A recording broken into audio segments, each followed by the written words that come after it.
You deserved everything you got. This is a union city. That is a Philadelphia tradition. Seize the means of podcasting. Oh, God, the boss has crushed us. Let me tell you one thing else. In oldie-timey times. The pleasure of the flesh is in solidarity. We will not have raw dog reality for that one. It's going to be wholly unprofessional. The Scab Buster. What have we become?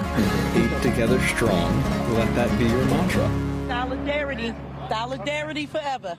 Hello and welcome to the Joe Rogan Experience. My name is Mo Rogaine. I'm the co-inspiracy host, and today in the studio we have three very special guests. First up is Alex Jones himself, and then next we have Alabama tick enthusiast Jesse the Body Ventura, and Shanghai Shaq, who has just only been reincarnated as a Carolina Red. Now, my first question is to you, Carolina Wren. If a train from Moose Jaw, Saskatchewan is moving at the speed of light, then how many CIA operatives does it take to overthrow a Central American democracy? And speaking of trains, and that's where I stopped writing, because I wrote this for the fucking Alan Fisher episode, and then I thought better than you about using it because it's stupid.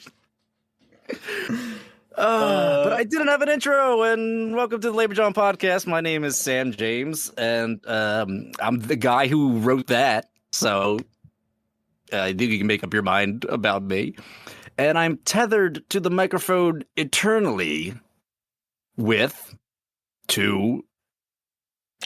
I'm Gabe Christie, and I'm feverishly trying to sever my tether to the microphone. And today, we are going to learn about the 1946 electrical workers strike in Philly.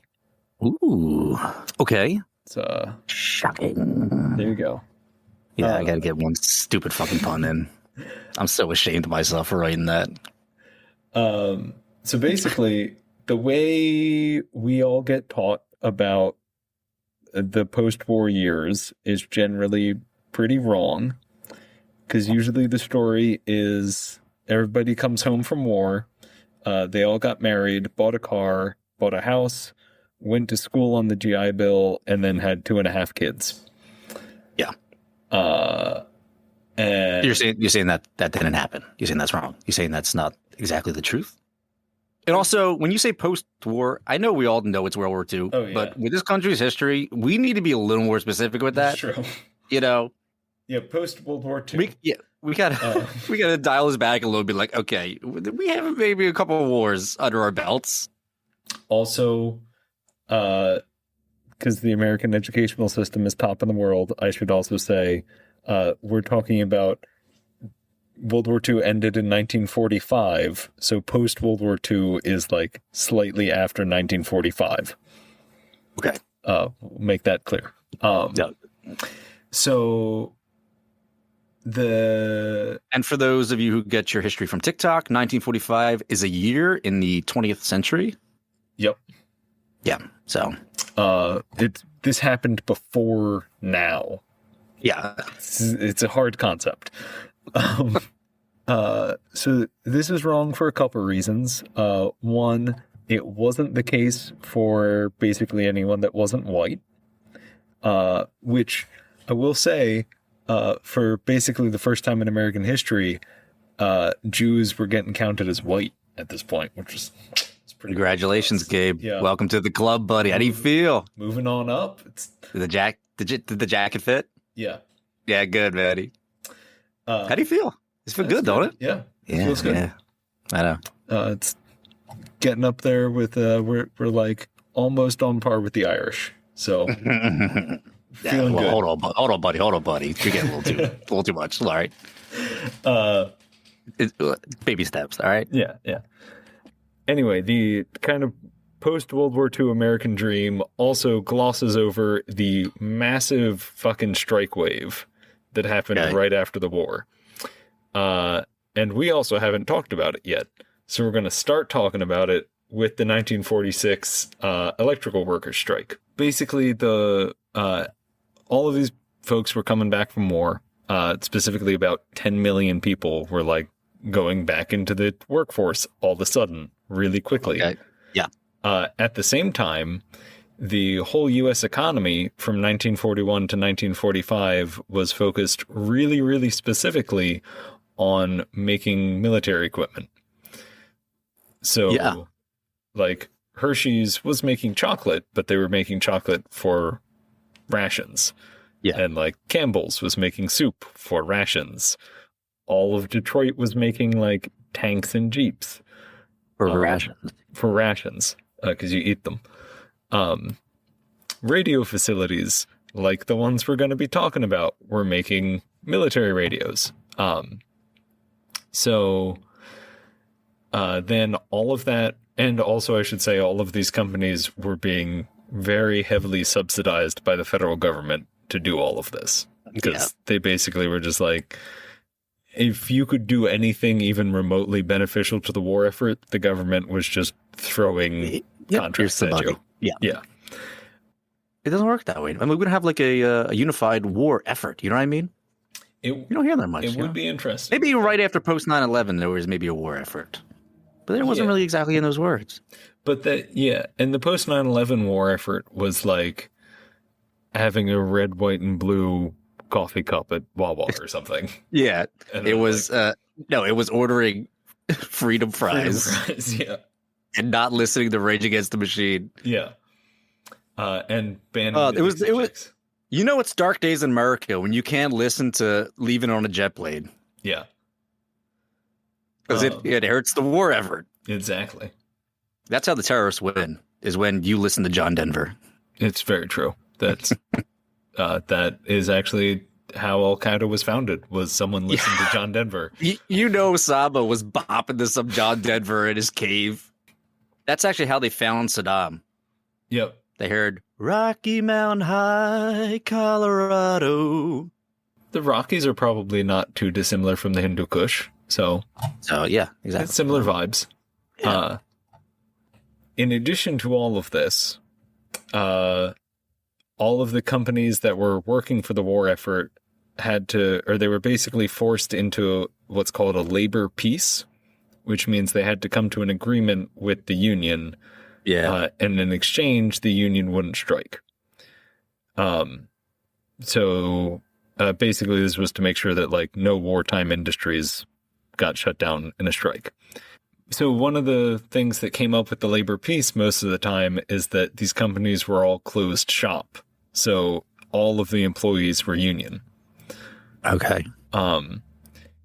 So when the war ended, what you were left with was a bunch of companies with really heavily organized workforces, really bad inflation, and 10 million troops coming home who needed jobs, and were all fairly like pissed off and ready to get back into society.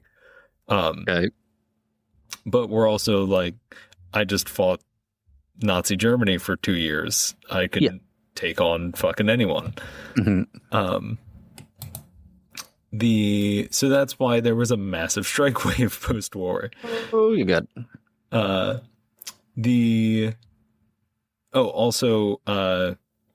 like one of the things that the New Deal kind of worked to do was change the idea of unionizing from like this scary thing that happens in Russia, or because every union organizer was a Bolshevik.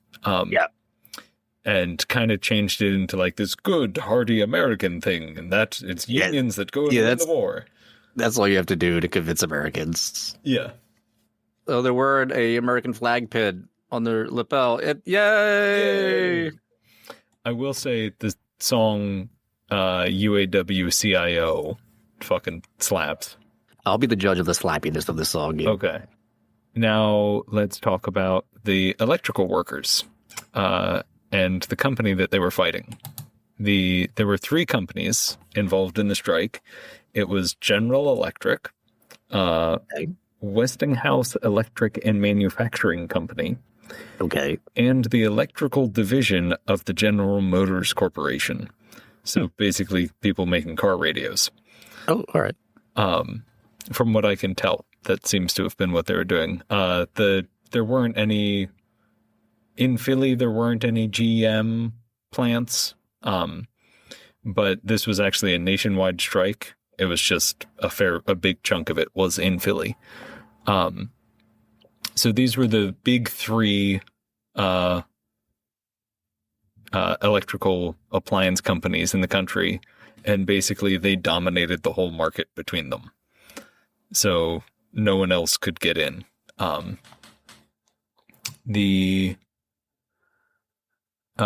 also in some beautiful 20th century vertical integration, KYW News radio 1060. I don't know if it was on 1060 at this point, but it was owned by Westinghouse. So you could listen to a Westinghouse produced radio program on your Westinghouse produced radio. Yeah, but we sponsored by Westinghouse this week. Yes, I don't think it exists anymore. Does it exist? I'm not I think allowed it exists. to Google. You're not allowed to Google, Gabe. God damn it. Shut that shit down. I want to look it up. That was Gabe. When you don't know something, the eyes just lighten up. You're like, I can learn something new. Yay! I'm a nerd. And I just take so much pleasure in just cutting you down. It's like a kid waking up on Christmas and finding out there's no presents under the tree. But yeah, so Westinghouse owned KYW, and I'd also want to find out if it was still 1060 at the time, because that would be cool. It was AM. I do know that. Yep. It actually had just moved to Philly in 1934. It I think it was originally in Chicago. But so then the union is the United Electrical Radio and Machine Workers of America. United Electrical Machine URMWA? UERMWA.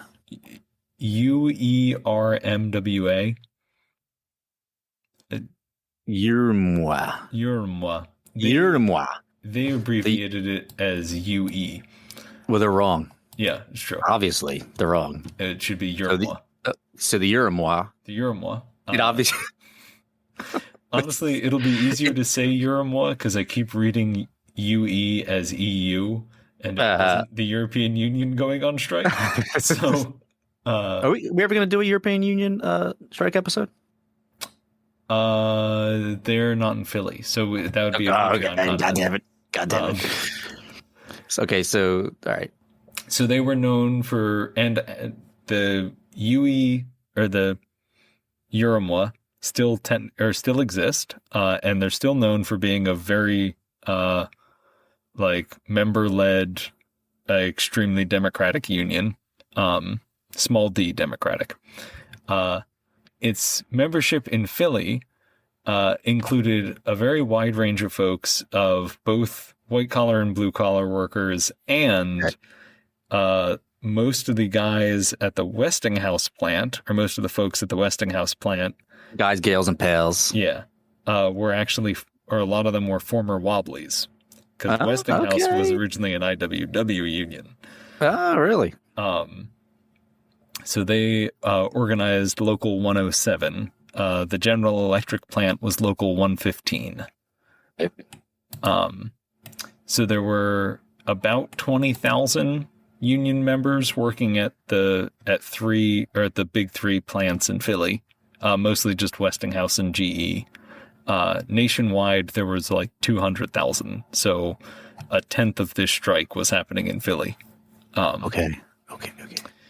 So in the winter of 45, or winter between 45 and 46, URMWA and Westinghouse and GE and GM had been negotiating on a new contract. Their contract was set to expire on March 31st.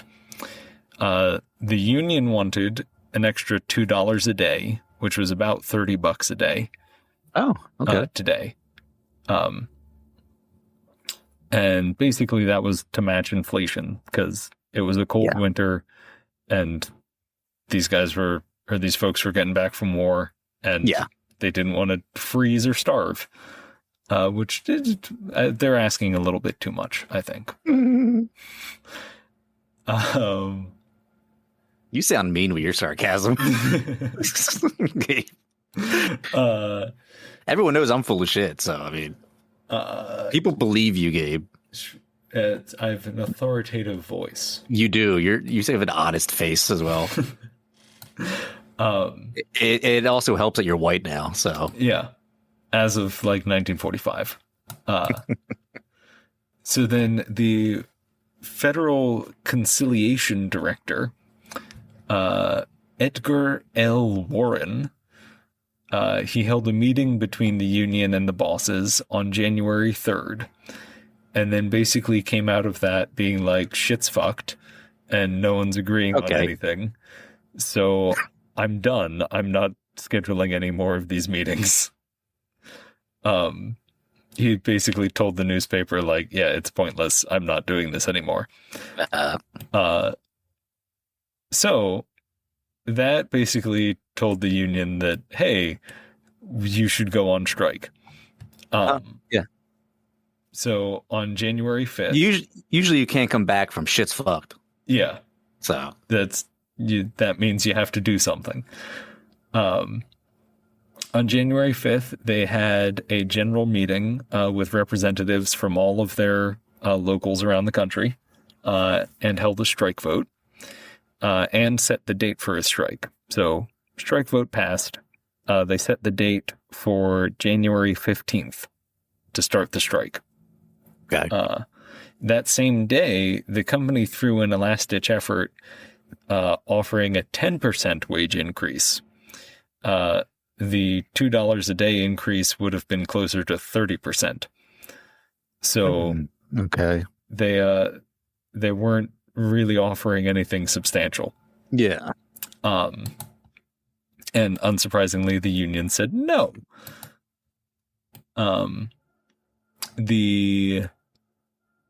But they also took that as a good sign because the bosses knew that they were holding a meeting. They knew that that meeting was going to include a strike vote, and they were already starting to negotiate.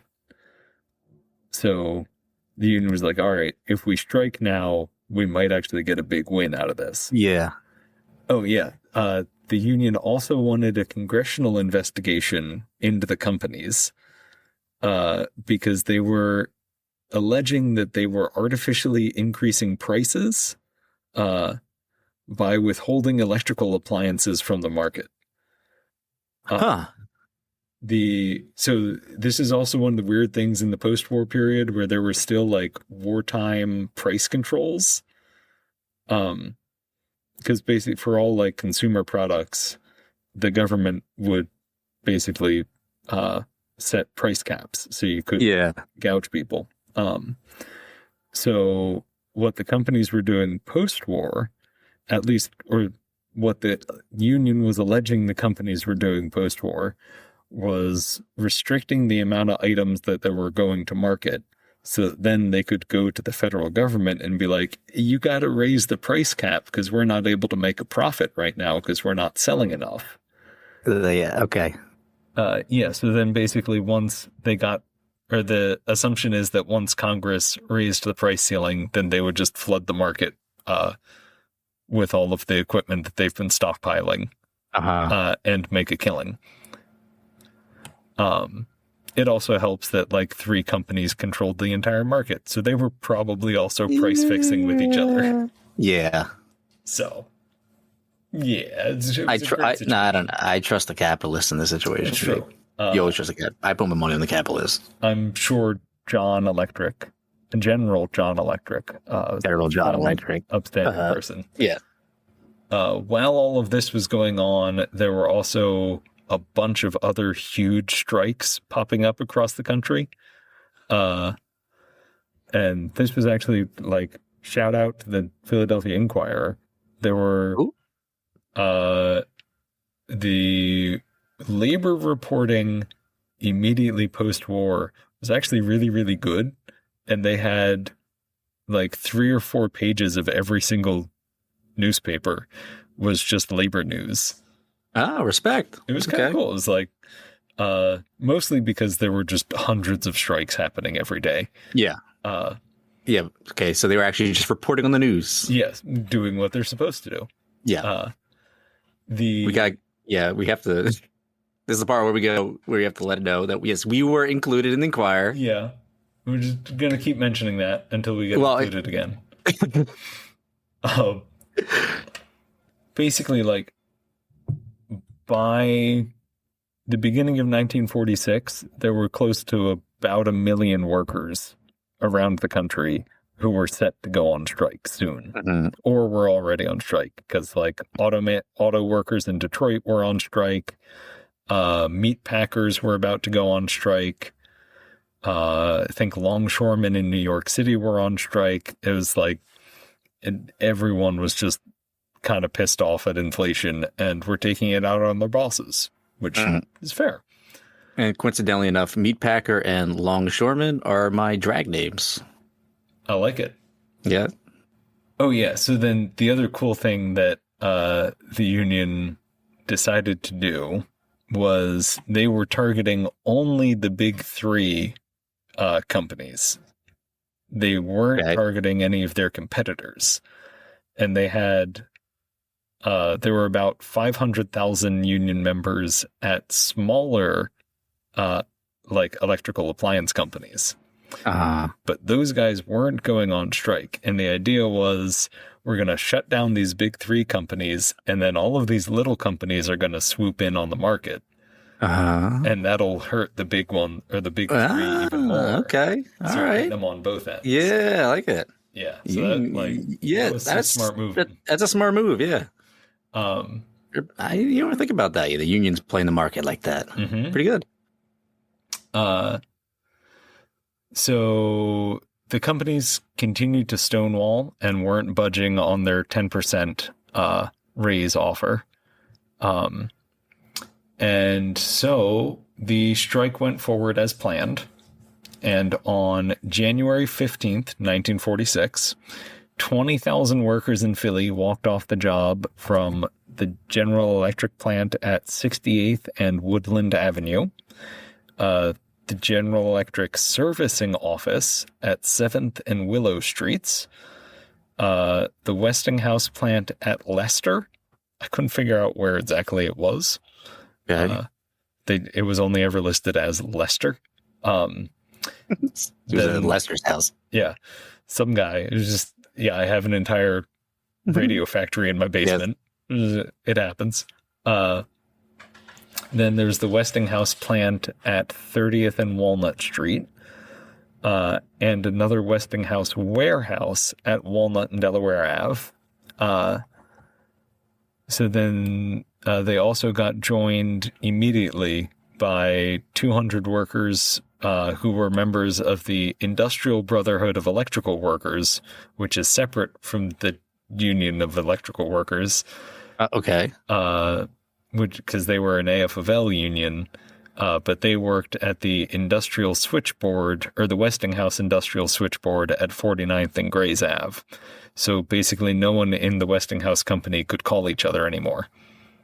Because their internal switchboard was shut down. I like it.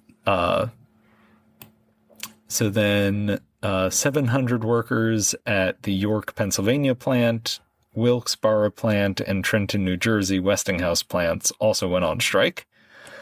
And then, as the Inquirer described it, basically like they set up pickets at 5 a.m. The night shift got off the job at 8 a.m. So they walked out into a picket line. But they had some great pictures of the picketers there, and they had. This was at the GE plant, so they had GE gives vets a raw deal, GE the capitalist dreamland. Oh my God! Which I like that one, and then General Electric will not negotiate, which is that less creative. Yeah, he was just phoning it in that one. Yeah, we would have if the switchboard wasn't shut down. Hey. I remember things sometimes, Gabe. Yeah, from like 30 seconds ago. Okay, so the other thing that you see here, or that you could see happening, was not only were most of these strikers very recent veterans and used to military life, but the strikes were all being led by some very experienced union organizers. So you had a lot of really disciplined people who are willing to show up at any time of day and stand out in the cold. Right. And they're all militant union members. Jesus God. So the General Electric plant had 3,000 pickets operating on 2-hour shifts, forming a 24-hour picket line. Each shift had 150 people. All right. And they shut down every entrance except for the main gate on 69th Street, which they allowed to remain open for maintenance crews to get in. Oh, that's nice of them. Yeah, it was nice. At the Westinghouse plant at Leicester, there were 8,000 pickets. They shut down Or Leicester. Yeah. So they shut down all 3 entrances to the building. So his front door, his back door, and his kitchen door. Honey, did you order a union? What the hell? So also, this was the middle of January, and temperatures were below freezing with really strong gale force winds. So these folks were out in the freezing cold, but they knew it was the only way they were going to get a decent wage. Well, they just got back from the Battle of the Bulge, so they're just like, bring it. Yeah, this is easy. It's like nothing. I actually have gloves this time. It's wonderful. I don't have faces and pans or tags. Yeah. So then day 2, or that was day 1 of the strike. It went off fairly smoothly so far. Then no arrests were made on the first day. Day 2 of the strike also went pretty smoothly.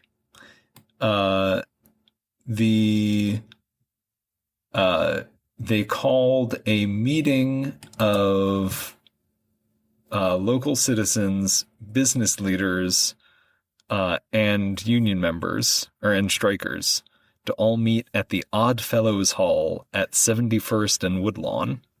And basically the idea was that they wanted to bring in community support, so all of the community members would listen to picketers and listen to the striking workers to figure out why are they doing this, and so they would build support. Okay. A bunch of proposals were made by local businessmen that they would set up committees to aid the striking workers, but no one actually committed to anything. So there was a lot of talk, but one guy... so they RSVP'd to their Facebook event. Yeah, basically. Pretty much what you're saying. Yeah. There's that, I'll call you, don't call me, I'll call you. But one guy, Harold Kotzker, who was described as a discharged veteran and a former wholesale and retail workers organizer, said that he had spoken to several church workers and clergymen in the area who agree that labor interests and neighborhood businessmen's interests are identical, and that they have also promised aid. Okay. So basically he was saying that your local shopkeeper should probably help out the union because those are your it's all customers. connected. Yeah. And if the local shopkeeper is getting price gouged by Westinghouse when they're trying to make a profit selling radios, then it's everybody's problem. Yeah. Another cool thing to note is, and this was noted multiple times in the newspaper, that there were fairly, and I don't want to say even, but there was a very diverse mix of both men and women on the picket line. That there were a lot of women who worked at the factories. They were also all organized, and they were out there with the men. Honestly, in Philly by 1946, you shouldn't be surprised by that, considering that we had the whole stocking industry like in open revolt for the entirety of the 30s, but they still figured it was worth noting. Gabe, it's 2022 when we're fighting about shit that should have been solved 150 years ago. Yeah, that's very true. While day 2 of the strike in Philly went smoothly, in Los Angeles, 100 cops cleared out a picket line at a GE plant with tear gas and clubs. Ah. So then everybody in Philly found out about that, and they were like, That's so unlike LA cops. Yes, I was really surprised to find out that the LAPD was doing that.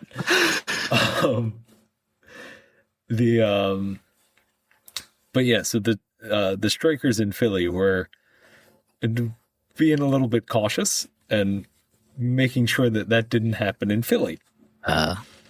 Day 5 of the strike, which is the 20th of January, 1946, there was a march on City Hall, not actually by, like, it was concurrent with the strike and somewhat related, but it wasn't like an actual labor action itself. Or I guess it kind of was. It was, let me explain what was happening. Jesus God. Okay. Yeah. Okay. Well, rather than like, anyway. Just, yes. I'll say it was, but it wasn't, but it was, but it wasn't. Basically, it was World War II veterans who, a lot of them were on strike, others were just unemployed.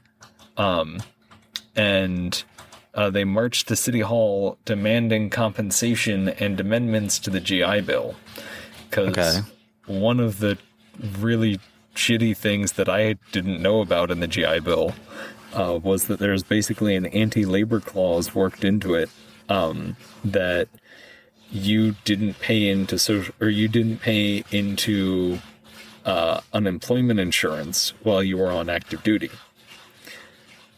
So these guys were getting out of service, and when they were either unemployed or on strike, weren't eligible to get unemployment insurance checks, which is some nonsense. We support our troops, Gabe. Yes. It says so on the bumper of my car. So, God damn, man. Yeah. Jesus Christ. So it doesn't even it didn't even take literally Hitler for us to fucking respect veterans. Yeah. God damn it. Yep. Yeah. So all the veterans were marching around City Hall, and they had, again, some great pictures of signs. So they had "Our veterans second-class citizens." Pass the bonus bill. We need compensation, because there was also a bill proposed to fix all of this, which just kind of sat in Congress and didn't go anywhere because mostly the biggest stumbling block seemed to have been the Dixiecrats, the Southern Democrats, because they were willing to like vote for most of the New Deal stuff, but when it came to like actually building lasting change, they said no. Yeah.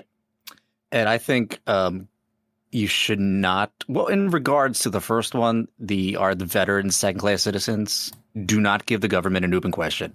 Yeah, that's like a good that. point. Okay. You don't want that answered. Yeah. You will have a congressional committee established to look into the feasibility of hiring a consulting firm to sit down and run a study to determine if veterans are second-class citizens. And then they're like, oh, they're not citizens at all, actually. Yep. Thank you for bringing up that. Yeah, this is an interesting clause. I mean, there's an argument that when you're on active duty, you're technically government property and not really a person. So, ouch. Yeah, it's fun. And then another guy in all caps wrote very explicitly, I can't get compensation because I'm a veteran. Okay. Again, You were doing all caps back then too? Jesus. yeah. He must have fell asleep on his typewriter or something. Yep. Cap lock's button was stuck. From what I can tell from the reporting, it seems like a fair chunk of the folks in this protest march were from the UE strike or the Urumwa strike. Yeah. But it wasn't clear exactly how many. Okay, so some overlapping. Yeah. So then the picketing continued without a huge amount of movement from either side. The company really wanted to just break the union entirely. And the union wasn't going to back down until they won. Then, in late January, there was, and this is where this all starts getting really complicated and frustrating. So in late January, there was a court case filed in Pittsburgh against strikers from the United Steelworkers, which was like, this court case initially had nothing to do with the strike in Philly. But the steel workers had prevented maintenance workers from gaining access to the Carnegie steel plant. You don't do that. Yeah. This basically got kicked up kicked up through the Court of Common Pleas all the way up to the Pennsylvania Supreme Court. Just like Pittsburgh to fuck it up like that. I know. So then we love yins, by the way. We love yins. all yins, okay? All the way from on the other side of the Commonwealth. Yeah. So the Supreme Court, or the Pennsylvania Supreme Court, made a ruling on the 14th of January, which overturned the 1937 Labor Anti-Injunction Act, which had basically been passed to limit the ways in which courts could pass injunctions against labor unions. So basically, there was a law saying you could do mass picketing, so you could have like thousands of people around Lester's house. And then the court in 1946 was like, yeah, but maybe let's not do that. Okay. So this was all aimed at the steelworkers. Yeah. But General Electric and Westinghouse were reading the news about this and were like, hey, wait a minute. There's a strike happening here. And maybe we can do that. So they basically immediately filed for an injunction against their strikers. Yeah. So then on February 23rd, the strikers at General Electric in Philly continued their mass picketing in open defiance of the court injunction that had just gotten passed on the 22nd, which I should have mentioned happened. So yeah, there was a court injunction passed on the 22nd. All right, so it did happen. Okay. Yes. I would hope so. If you had all that backing, Yeah. Some of these side tangents do need to be fruitful. You know that, right? Also, while all of this was going on, there was also a congressional act to basically do the same thing that had passed in the House. So they were effectively, the government was saying one way or another, like, either we're going to kill you in the courts or we're just going to pass a law and then use that to kill you in the courts. So, and we've solved all problems with the Supreme Court. And Jesus. No more issues. Oh my God. So you're saying the problems with the current Supreme Court is all because of Pittsburgh Steelworkers in 1946? Yes. Okay, I'm good. All right. I'm just make sure we put that on paper. Yep. Labor John blames all the care problems on Pittsburgh in 1946. Yep. So the strikers at the GE plant in Philly held a meeting with 800 members of the union, and they had unanimously voted on the evening of the 22nd, after they found out about the injunction, that they were going to continue their fight. And they basically were just like, we think it's illegal. We think that we can fight it in court, and we're just going to keep doing this. Yeah. And see what happens. Yes. The company then stated that they had alerted the police labor squad, and that they were ready to use the police and sheriffs to enforce the injunction. They also had apparently sent detectives to spy on the union meeting. So the police had a labor squad? Apparently. Oh my god. This is the first I'm hearing about it, which... I thought they were just called the police. Yeah. Well, they have probably slightly heavier clubs. Oh, yeah, okay. So, and more tear gas. Yeah. It was the morning of February 27th in Philadelphia. At 4:30 that morning, a fellow by the name of Guy E. Parsons, who is the assistant superintendent of police, arrived at the General Electric plant. Superintendent Guy? Yeah, Superintendent Guy. From the police drawn. Okay. So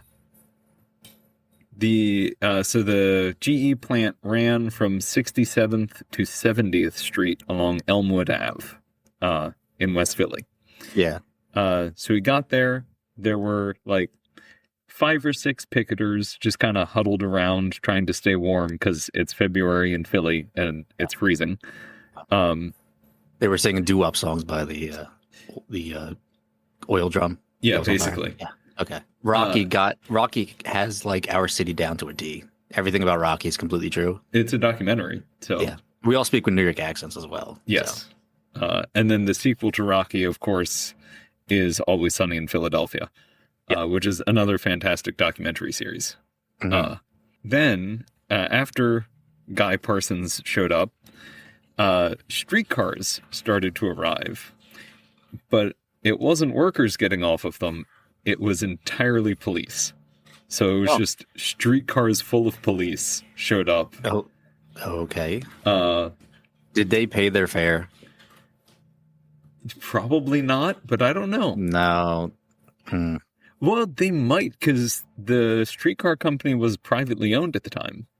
So they might have had to. Or there might have been I wonder if there was some poor accountant at the Philly Police Department who had 5,000 expense reports to fill out after this day, each one for 25 cents for one streetcar ride. Anyway, so then a bunch of cars pulled up, more cops got out, and a bunch of vehicles showed up, more cops, just imagine a series of clown cars and just cops pouring out of them. No, this is literally the Keystone Cops. Yeah. It's only if they were going in fast motion. Yeah. And it was in black and white. Yes. So by the end of it, there were approximately 1,030 cops. Jesus Christ. Uh-huh. Are we still on 4 picketers? Yeah, 5 or 6 right now. What? Yeah. So this was the largest single police action ever assembled in Philadelphia history. They were technically under the command of acting Sheriff Morrow. We'll get back to that later because that's a cop name. Yeah. No, Morrow. Guy Parsons is not a cop name. No. Guy Parsons sounds like honestly a journalist. It sounds like my name when I smuggled drugs to Cambodia. I smuggled drugs to Cambodia. Yeah. That's how badass I am, Gabe. That's how you do it. So It's actually baby formula, but it's in a cocaine. Well, yeah, you got to put the Aggie. baby formula in the cocaine to get it through customs. Yeah, okay. I get it. Gabe, I don't know tell how them all these my things secrets, work. buddy. Don't tell them all my secrets. But I'm glad that we have 3,000 goddamn cops going against 4 picketers. Yes. They feared for their life, obviously. Yeah. Well, one of the picketers had like a stick, so Oh, armed they all and had dangerous. sticks. Yeah. He's got a sign. So this force was made up of 50 mounted officers. So presumably they like came in on horseback. I don't think they might have put the horses on the trolley cars. Presumably. They were just very comfortable with each other, Gabe. Yeah, you never know. Then there were 100 motorcycle bandit officers. Jesus. That's how they were called. Or that's what they were called in the That's Inquirer. what they called themselves. Yeah. Yep. Oh, the Inquirer called them that. Okay. Yeah. Which side are you on, Inquirer? We'll get to that too. Oh, God. So then there were 30 motorcycle sidecar safety officers, Okay. which I'd like. What? They have a name? No, just sidecar cops. Wow. Imagine that. Imagine like being like joining the police force and then like, oh, you're gonna work with the bandits. You're like, oh yeah, and then like, no, you have to ride bitch. You're a sidecar guy now. Yep. Go sit in the sidecar. Well, that video of the garbage collector strike. Yeah. They were all being escorted by motorcycles with sidecars. They were. So it's not the most prestigious position. Then they had 200 white-capped traffic cops. Okay. 50 uniformed men from each of the 5 divisions. So they had 250 like actual beat cops here. Cops. All right. 150 detectives, 75 harbor patrol officers. What? And 175 officers from sergeant to inspector. Why, Gabe? To all of this. So why do they have fucking crossing guards? So this was basically like the first real day after the injunction got held up in court. So they were expecting the union to show up in force, and they were like getting ready for a fight.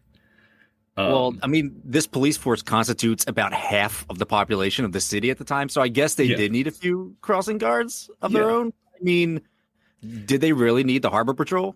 I actually wonder if like the crossing guards got out first and then directed everyone getting off of the trolleys. Yeah, well, I mean, presumably that's how you would do it. Because you have to wait for the signal to cross over so that you can beat up the strikers, but you have to wait for the signal. So I'm familiar with crossing guards. Yeah. Okay. You're just completely going over the harbor guys here. Yeah, I have no explanation for that. Okay. All right, fine. The harbor patrol's weird. It's nowhere near water. I think at this point, someone in the Sheriff Morrow or acting Sheriff Morrow said, "I want 1,000 guys." And okay. They just grabbed fucking everybody. Yeah. I'm surprised they didn't have like clerks and accountants out here with billy clubs. So then by 7 a.m., there were 10 pickets out front of the gate, all spaced 10 feet apart, which is what was required by the injunction. So they were following the law to the letter. So worried for these guys right now. Yeah. Then one other guy shows up. It was Clayton R. Deschamps, who was the president of the local at the GE plant. He joined the picketers, kept the proper spacing, but basically just stood there and stared down 1,000 cops, like blatantly breaking the injunction because they were only allowed to have 10 guys there. So he just kind of stood there for half an hour, and then nothing happened, so he walked away. And that was like his little reconnaissance. That is incredible. Yeah. solely for the use of the words "nothing happened" with Yeah. regards to 10 people staring down 1,000 Philadelphia police officers. Yes. Yeah, so it was like just an insane game of chicken going on right now. I'm surprised they didn't like start something once Clayton came by. Once they hit number 11. I am too. So there were also about 1,500 civilians who had gathered around the throng of police.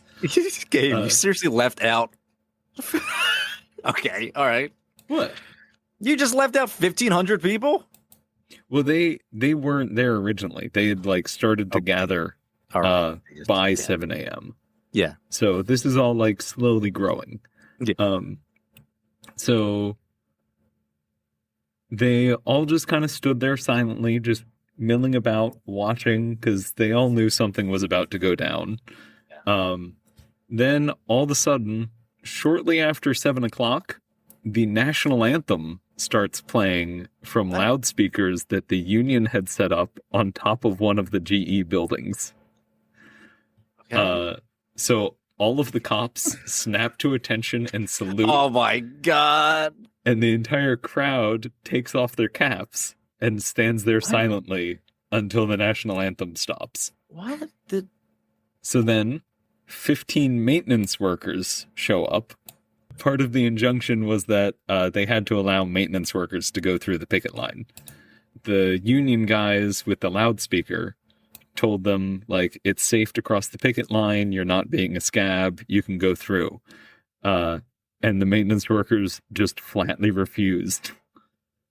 And they tried 4 times to convince these guys to cross the picket line. And they just did not move. And it wasn't until 4 p.m. that afternoon that a single maintenance worker walked into the plant because they were just too scared to like break the tension. By 8 a.m., the 1,500 onlookers had grown to 5,000. And so it was like, you had the 10 picketers, you had 1,000 cops, and then 5,000 West Philly citizens around the cops. Oh no. So they also were there not just to like watch whatever was going to go down, but a lot of them were strikers from other shops that were on strike, because this like the 1946 strike wave was huge. So there were a lot of people out on strike. So a lot of the people watching this weren't just like random civilians. They were other strikers who were there and like, I can be a witness and go testify in court that the cops were being, or were. Okay, yeah, they're going to testify against the cops. Yeah. Okay, yeah. I mean, so there was like solid plan. Yeah. That'll work. Mm-hmm. Especially in a 1940s Philadelphia court. Yeah. So around 8 a.m., the news got to Acting Sheriff Morrow that there were 800 picketers that had formed up into a parade at Buist Park. I think it's Buist or Buist. I'm not sure. It's now called Elmwood Park.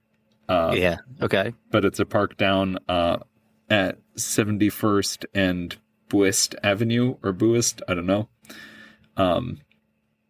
So he walked over and talked to the strike captain and basically said the parade could march past once, but then it had to dissipate and you couldn't do anything else with it. All right. So they said, okay. Okay. Or the strike captain said, okay.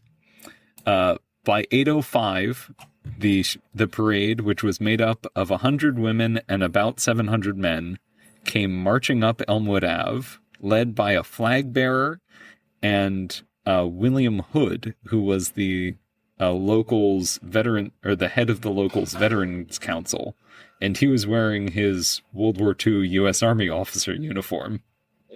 Nice. So they were playing up the patriotism card to be like, are you really going to beat the fuck out of a guy carrying a flag and a bunch of vets? Yes. Yes, they are. Yes, they are. Spoiler alert. Yeah. So the cops didn't touch the parade. it marched up, and then by the time like the middle of the parade made it to the entrance, the national anthem started playing again. Oh my God. The parade stops. All of the cops turn and salute. Everyone in the parade takes their hat off and stands at attention with their hat over their heart. Then the music stops. And everyone expects the parade to just keep marching and that was going to be it. But then the national anthem starts again. And the parade continues to just stand at attention with their hat over their heart. Okay. And national anthem plays through again. And then it starts up a third time. And at this point, the cops are like, all right, what the fuck's going on here? So then Parsons basically like ran over to the union leadership that was with the 10 picketers in front of the plant and said that they couldn't just keep playing the national anthem all day. And that the parade actually had to keep going. So basically this whole thing is just the union has been like poking at the police, just saying, like, what can we do? They just been trolling the cops. Yep. Which also playing the national anthem like that is just, that's brilliant. I gotta bring that back. That's good. Mm-hmm. That's good shit. That is good shit. I like that. So then the parade continued to march on, and they kept moving. And once they passed the end of the plant at 68th Street, they all halted, because it should also be remembered, like, probably at least half of these guys are World War II vets who are pretty much straight out of the army, so they can all march relatively well. So the parade halts. Someone calls about face. They all turn around and start marching straight back towards the plant. All right. So this whole time they had been trailed by 10 mounted cops, who then tried to block the street and like turned their horses to the side and started trying to push people back. But the strikers broke ranks and ran through the line of mounted cops. Then Acting Sheriff Morrow came out forward and read the Riot Act, which is I think it was like 1854, was a Pennsylvania law basically saying like if a group of more than 12 people gathered in a manner that like disturbs the public order must be disbanded by the sheriff. Oh my God. I didn't know there was a literal riot act. Yeah. I thought it was just the thing your father said before he beats the shit out of you.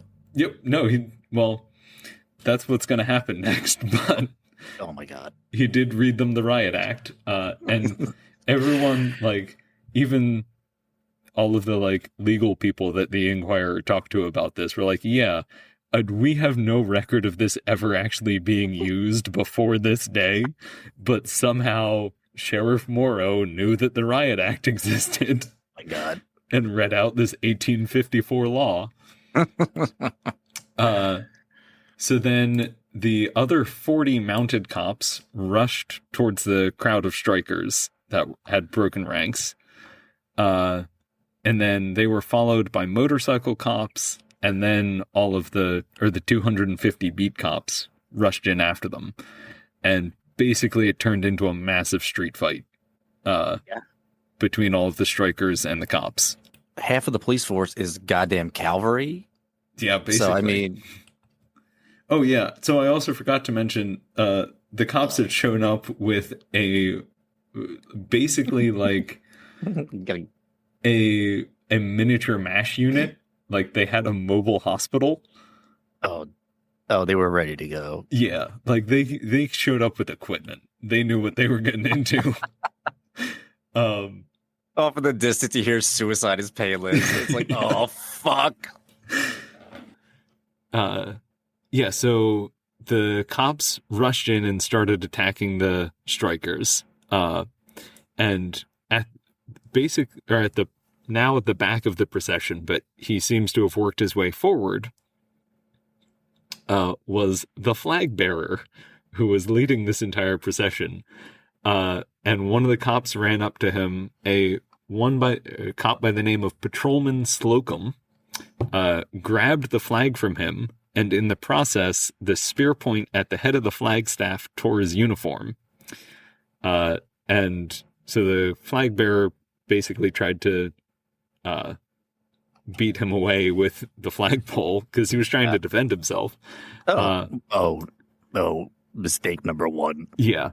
Then later in court came out the fantastic line from the judge that when the flag becomes a weapon, it is no longer a symbol and is therefore not protected by the First Amendment. Someone's gonna tell that guy on January 6th. Yeah. So this actually, when the flag becomes a weapon is the perfect time when it becomes a symbol. Yeah, I mean that's honestly probably the most accurate symbol. Yeah, so that was cheery. The cops broke the picket line, broke the parade up, and scattered all of the strikers. I think 7 were arrested, and the rest kind of like dispersed out into West Philly to regroup.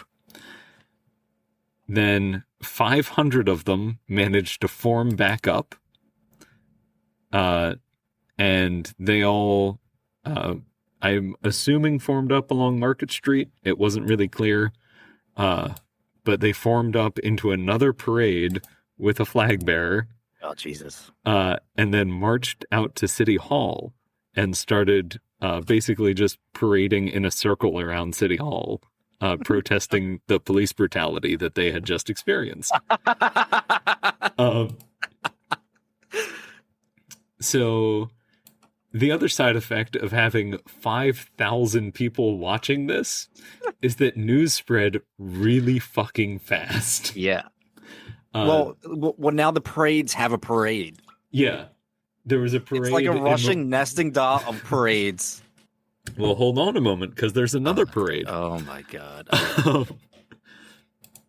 So, on February 28th, the next morning, which is another, like, dreary, rainy, cold day, normal February in Philly. Okay.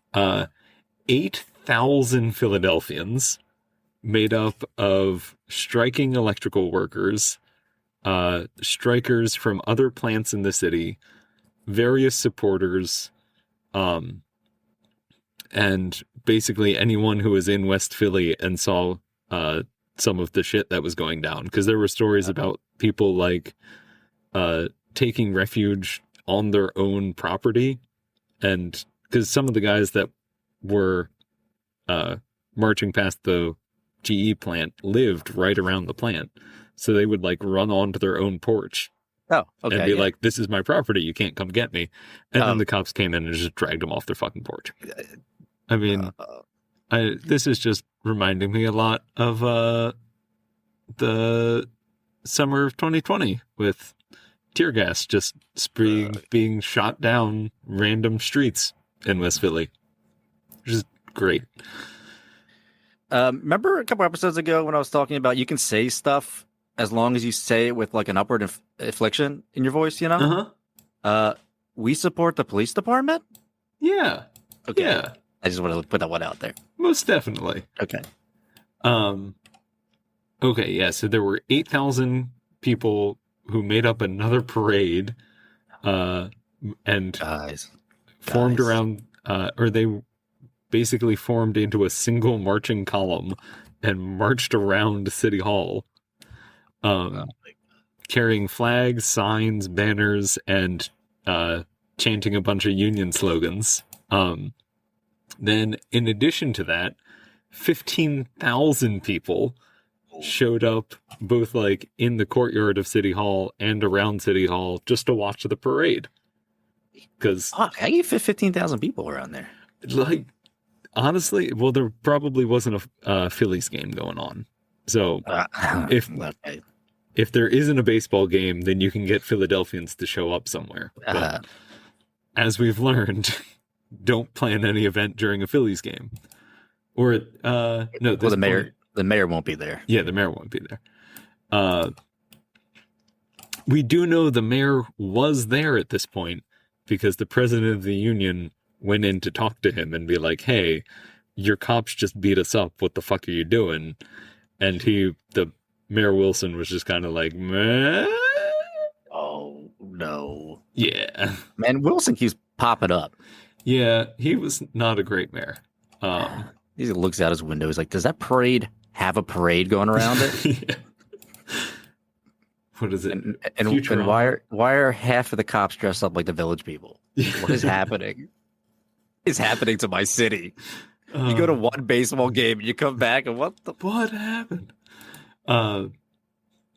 So then the CIO, the Congress of Industrial Organizations, in Philly, started making calls to the leadership of the International, and basically were trying to like suss out how likely a general strike was, because they saw at this point there were 23,000 people coming out in their support.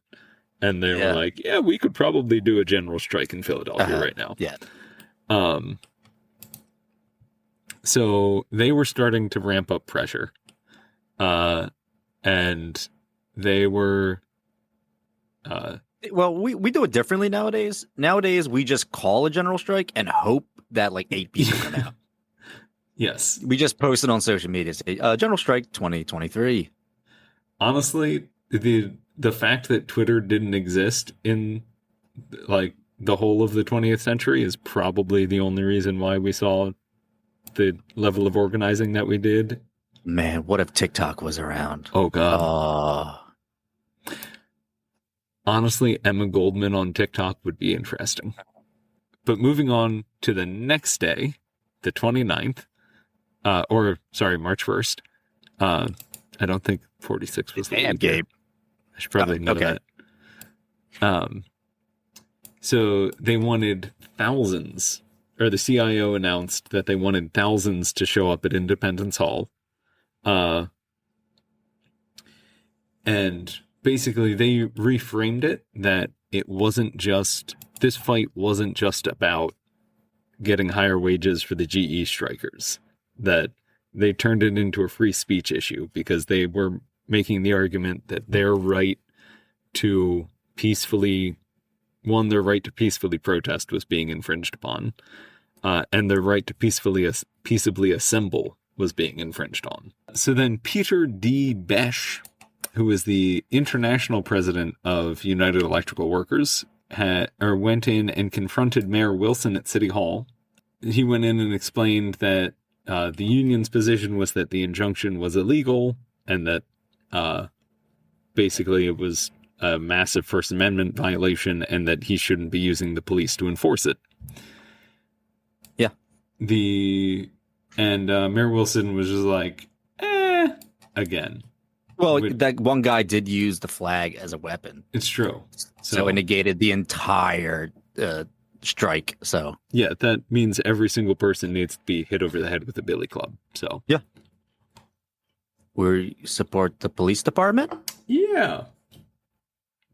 Okay, so on the 29th, it was also announced that GE was willing to sit down and talk to the strikers separate from all of the other companies. So negotiations began, because the other side of this is that GE started to realize that the public was turning against them because they saw all of their like friends and families getting beaten to a bloody pulp out front of GE plants. And they're like, maybe this is a bad look for us. So then by March 3rd, the union filed a lawsuit. Mayor Wilson had instituted a parade ban, saying that you weren't allowed to have any more parades. The union filed a lawsuit against him for that. Okay. Because, again, that's a fairly blatant First Amendment violation. Yeah. But they managed to work out, like, a very cautious piece where they could have pickets around the plants, but they would allow non-production workers, which were like office and white-collar workers and maintenance workers, into the GE plant. So they had moved up from 10 picketers to 800. Ooh, shit. Yeah. But there were 575 cops standing there every single day, making sure that those 800 picketers allowed the like roughly 1,000 or so GE employees to cross the picket line. Holy shit. So that was probably a really tense situation every morning as those guys went into work. So then the next... I get nervous. I don't get my normal parking spot at work. Yeah, God forbid you're 500 cops staring you down. Yeah. And like crossing a picket line with the support of the workers, or with the permission of the union. Yeah. But then knowing like, if one thing goes wrong, I'm going to be caught between the picketers and the cops. Yeah. Like, I would not want to be in that position. So then March 4th, the next day, there was a mass meeting called of all of the CIO leadership in Philadelphia. So the Transportation Workers United at the Philadelphia Transit Company began discussions about joining the strike in a sympathy strike. And it's worth remembering that a month ago they had shut the entire city down for 2 days because they wanted a raise. Yeah. So they shut the whole city down. Oh. So they didn't join the GE strike, but they started to threaten to. Okay. So basically all of the CIO affiliated unions in Philly started to be like, hey, you should probably negotiate with the United Electrical Workers, otherwise we're going to shut the fucking city down. Yeah, okay. So GE started to like actually negotiate and a little bit of fair because how else are the cops going to get fucking home if they stop doing the trolleys? It's like, oh shit, you were my ride home. So then even the guys on the horse. Yeah. Well, you got to put the horses on the trolleys. That's how you do it. Well, no, they rode the sidecar. Oh, yeah. Yeah. We need to put sidecars on trolleys. We need to put sidecars on sidecars. Yes. Yes, we do. Or sidecars on horses, which I think would be like a pony, because it has to match whatever the original vehicle is. So you just strap a pony to the side of a horse. Okay. All right, Gabe. Anyway, I got distracted. I'm not gonna entertain this notion anymore. This line of non sequitur is staggering. Oh yeah. So then also on March 4th, the striking members who had been on strike since January were now finally allowed to register for unemployment compensation. Okay. I mean, half of them died of malnutrition by now, but I mean, yeah, we're good. There was some fuckery in the GI Bill, and basically, like, if you had been or you didn't pay into unemployment insurance while you were on active duty, so if you'd gotten drafted for 4 years. Yeah, okay. You didn't pay in for 4 years, which means you don't have any unemployment to draw on. Oh, okay. So that time that I was stuck in the fucking snow in the trench in Bastogne with German panzers raining down on me, no. I should have been checking my credit, putting money into my accounts and all that. Yeah, all right. Yeah, it's on you for not thinking about that. Yeah. All right, cool. I had other stuff I had other stuff on my mind. Mm-hmm. Yeah, so that was some bullshit, especially considering how many of these guys were World War II vets and weren't eligible to get unemployment. While all of this was going on, not only was the union suing Mayor Wilson over the parade ban, but they were also suing GE and Westinghouse over the state injunction. They were trying to make it legal for them to fully picket again. Yeah. Then, additionally, GE was doing some like tricky shit with white collar workers, and they kept telling them that the injunction meant that white collar workers had to show up to work, and that the strike did not apply to them since only the United Electrical Workers were on strike. Okay. The white collar workers were organized under the Federation of Architect, Engineers, Chemists, and Technicians, which was another CIO union. And they weren't technically on strike at this point. They hadn't been working out of sympathy for the strikers, but then were being told, like, you have to show up to work, otherwise you're fired. Yeah. So then they all started meeting and were like, should we just declare a strike out of sympathy or in sympathy with the blue collar guys? And it looked like they were going to. Then, okay. So there's like 6 different things that are all kind of happening at once. And basically what GE was facing at this point was, if they didn't come to a conclusion soon, there was going to be a massive general strike in Philadelphia. Then on the 8th, there was a U.S. District Court hearing about the police brutality from that first battle back on the 27th of February. Yeah. So battle is a loose term right there. Yeah, the massacre. One woman, who was just a local woman from West Philly, described 6 cops beating one striker after pulling him off of a porch. And that was also blocks away from the plant. So this guy had run away, clearly wasn't breaking the injunction at all at that point. And they just grabbed him and beat the shit out of him. Oh, okay. I didn't know you could no-knock warrant a porch. Apparently you can. So then another witness, who was a wounded World War II veteran and a machinist at the Eddystone Baldwin plant, which was also on strike, said that he was struck on the hand by a mounted cop while he was simply standing there watching the commotion.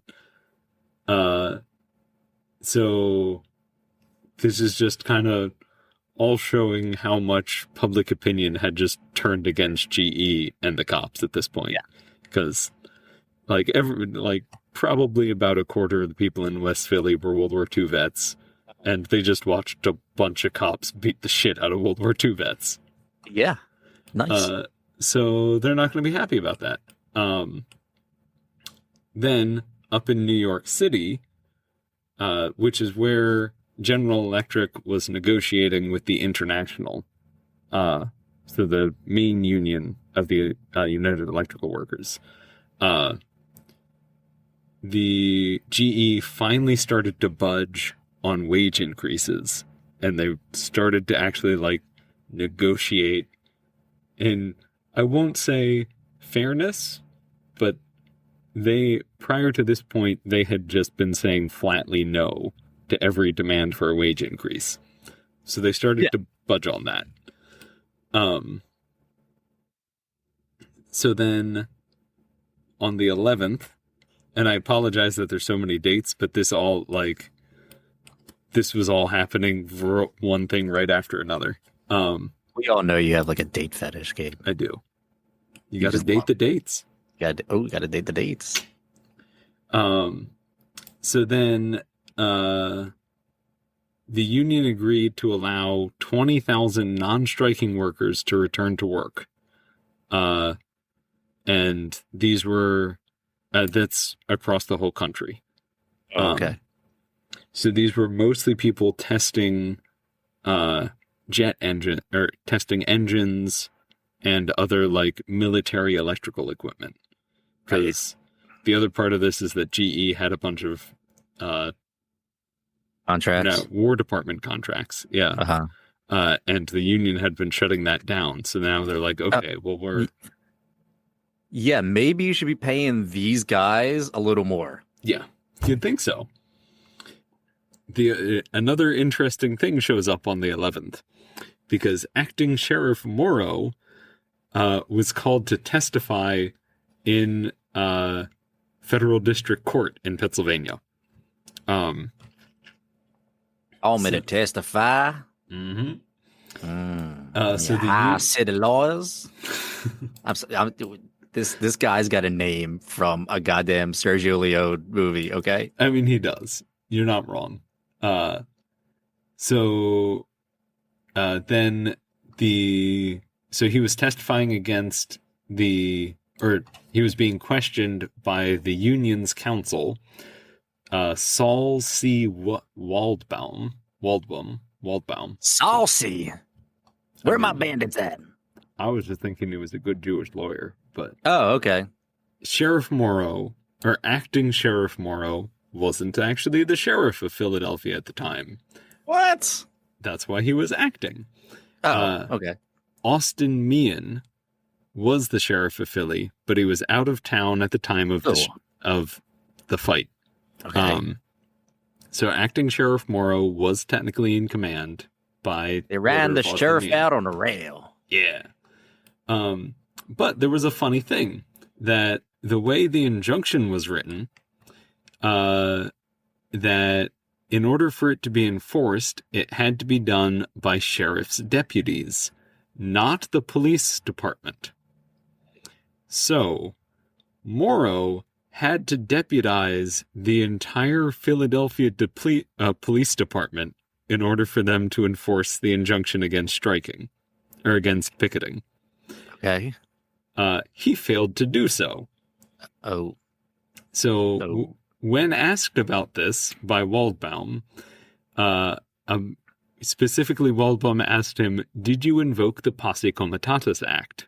Which was basically like, that was a 19th century act explaining how you could form a posse in order to enforce the law. Okay, what year is this again? This is 1946. Are we sure about that? Yeah. We have laws from we have the Riot Act from 1854. Yeah, we have the Riot Act. We have the Posse Act. Yeah. We've got sheriffs and bandits. What is happening in this episode? Yeah. This is a Sergio Leone movie. Gabe, are you seriously reading the script of a Sergio Leone spaghetti western? Basically, yeah.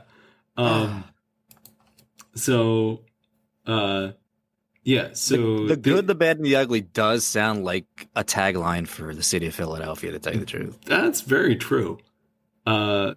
Unfortunately, Sheriff Morrow hadn't read the script and did not know what the Posse Comitatus Act was. So he did not realize that he had absolutely no authority to do any of what he had just done. I don't understand all this loyal talk. Exactly. I lost my leg in the Battle of New Mexico. So then, I don't know why he's Yosemite Sam all of a sudden. I mean, I think it works. Then, so then it came out that there was also no official writ, which had to be passed or given to the sheriff by a judge, which is kind of like a warrant. So the way it was supposed to work is the sheriff would deputize everyone who is going to enforce the injunction. He would then go to a judge and say, the injunction is being broken. I need a writ so that I can go and arrest these people for breaking the injunction. What Sheriff Morrow did was he just gathered 1,000 cops and beat the shit out of people and figured that was the right thing to do.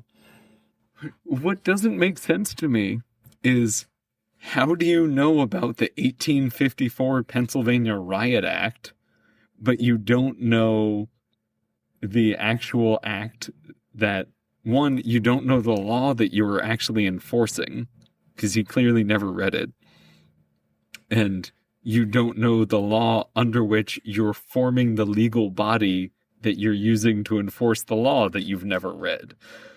I mean, if I was a cop then, and like I found out there was a law that I could deputize my entire police department, that is not something I'd forget immediately. I'd be like, I'm going to use this every single day.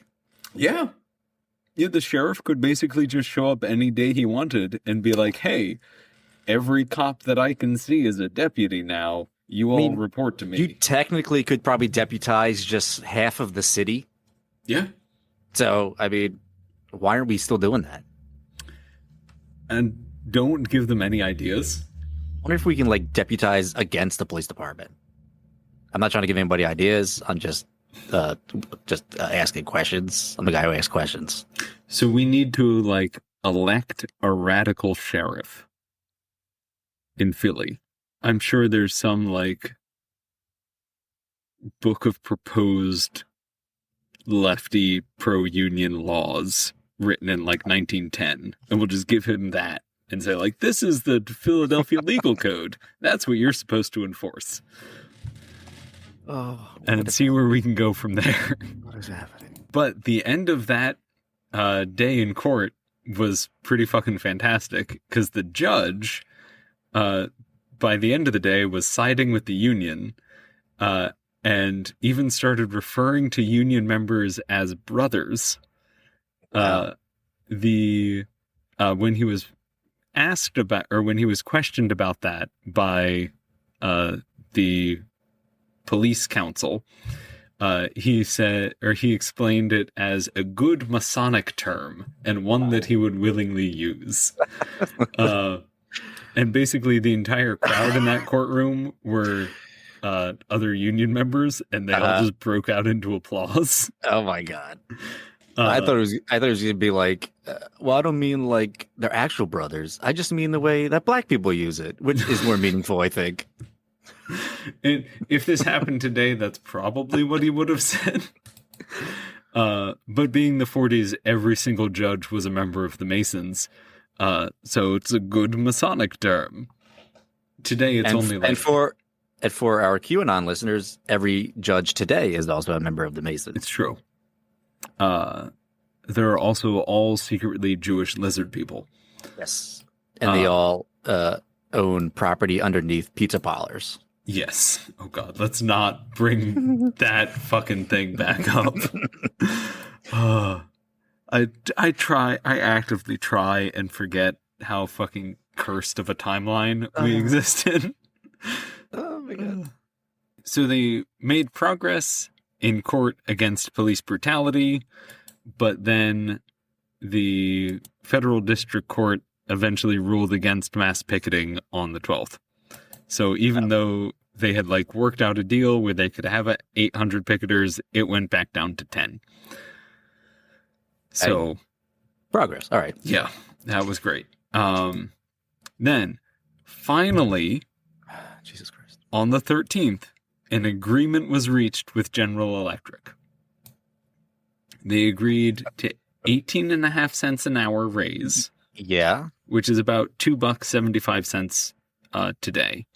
All right. They also agreed to back pay for all the strikers, which was a good one. Because especially since a lot of these guys didn't get unemployment. This brought the average pay at GE up to $1.29 an hour.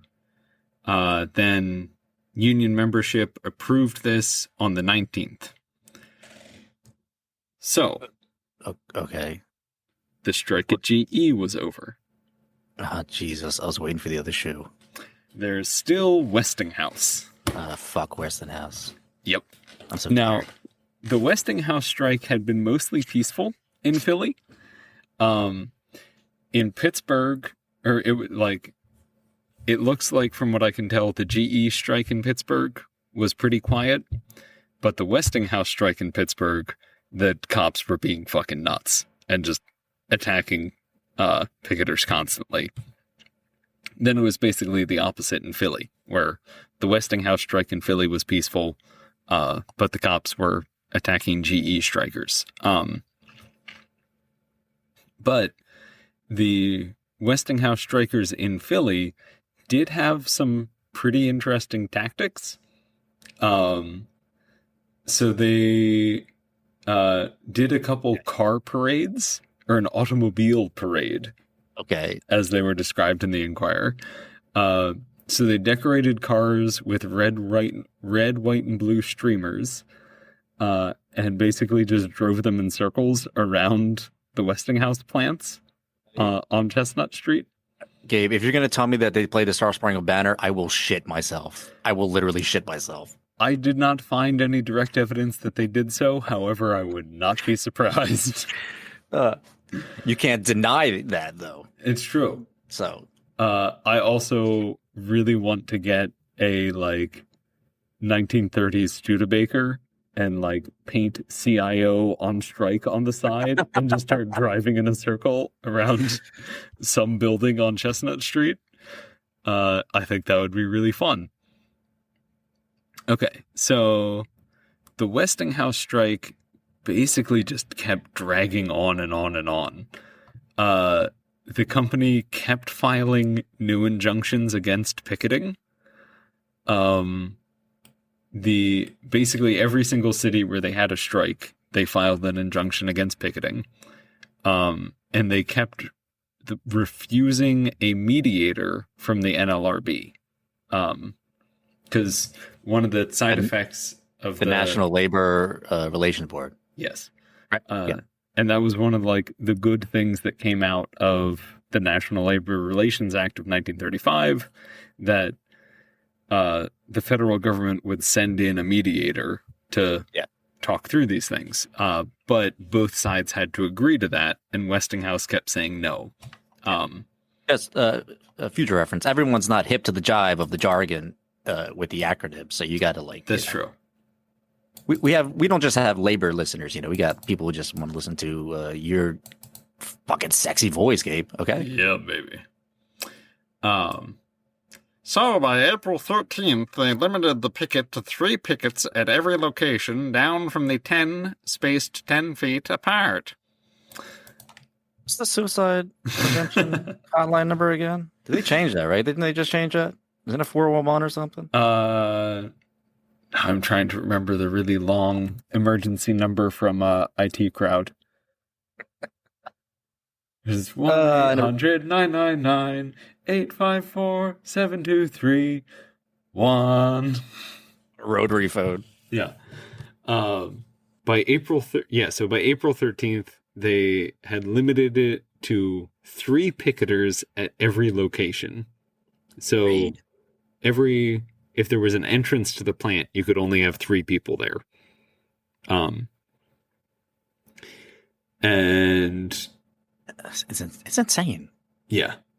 Also, throughout all of this, both the Union and Westinghouse were taking out competing ads in the Inquirer. So, there were no longer ads for Westinghouse products. There were ads about how good Westinghouse's pay was. Oh, God. And they were basically being like, why are these people striking? They're getting paid fine wages. Well, at least the Philadelphia Inquirer is being, fair and balanced. So, I mean, good on you. So the union was also taking, half-page adverts out against Westinghouse, which was kind of fantastic. They also were putting out radio shows, or not. Oh my God. I shouldn't say radio shows. There's radio interviews, because Westinghouse owned KYW, which had moved to Philly in the 30s. And somehow the union got time on KYW. Really? And so they had, I think it was by April 22nd to the 27th, the union launched a radio campaign entitled Make Westinghouse Settle Week, where they had union spokesmen on the air talking about the workers' grievances and imploring all of the listeners to, one, not buy Westinghouse products, and to write letters to Westinghouse encouraging them to finally sit down and negotiate. And oh my God, I love this. It's so fucking ballsy to take time out on the channel or the radio channel owned by Yeah. the company you're striking against. Yeah. On fucking I fucking love KYW. The other side of this, reading the newspaper, or reading through the Inquirer at this time was fucking nuts. Because it was like, I was just looking for the stuff about the strikes.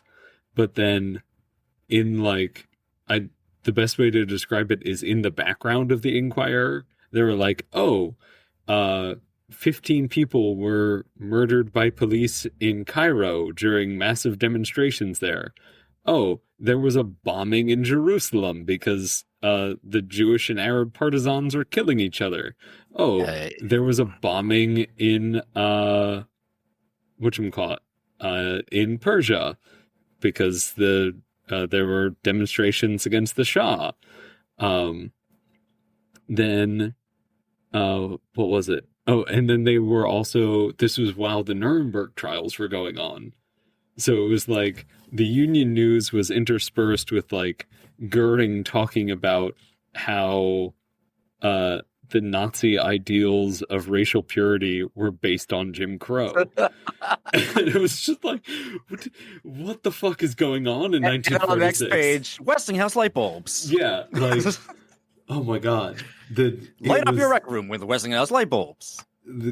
Like, post-war newspapers, immediately post-war newspapers, were insane. Because so much shit was happening at once, but then it was also like, if you buy this new brassiere, your husband will stop looking at other women. And all on the same page. I gotta get one of those bras. So I skipped ahead a little bit. On the 16th, negotiations actually started with Westinghouse, and this is April 16th. So this strike has been going on since the middle of January. It's now April. Oh, okay. Westinghouse finally sat down and started negotiating with the union. By the 18th, supervisory employees were allowed to return to work so long as they didn't do any production work. So they couldn't like go down to the factory floor, but Jesus they could go and like plan the next months of production. So 400 of them in Philly were allowed to walk through the picket line. Then on the 19th, Westinghouse gave them an offer of a 15.1 cents an hour raise, which the union flatly rejected.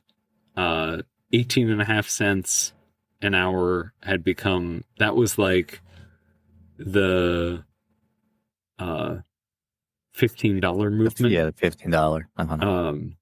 And that was what the CIO was fighting for. Yeah. Every single contract. Yeah, across the board. Yeah. 18.5 cents an hour raise.